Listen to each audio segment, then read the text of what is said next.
On est ici sur le site de Champollion, donc le siège du groupe AEL. Donc nous sommes concepteurs et fabricants de produits électroniques depuis à peu près 35 ans. Donc 3 sites indépendants, donc un sur Saint-Étienne où nous sommes aujourd'hui et 2 autres sites, un sur la Haute-Savoie et un sur Lyon. On est capable d'accompagner nos clients donc de l'étude en passant par l'industrialisation, la conception et la fabrication d'une carte électronique ou d'un produit électronique fini. Aujourd'hui, nous sommes à peu près une centaine de personnes réparties sur les 3 sites. Donc nous représentons aujourd'hui à peu près 20 millions d'euros de chiffre d'affaires.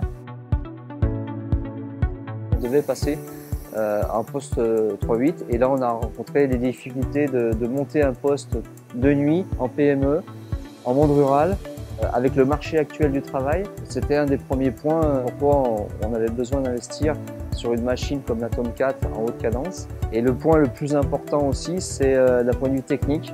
Aujourd'hui, on a de plus en plus de produits qui arrivent avec des boîtiers miniaturisés, donc on descend en taille de boîtier.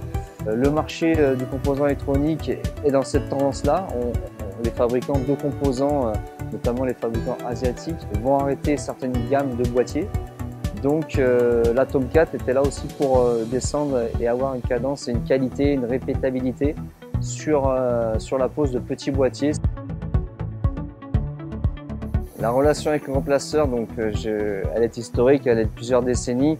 Elle est basée sur la confiance, sur l'écoute, ce qu'attend, on va dire, un fournisseur vis-à-vis d'un client et vice-versa.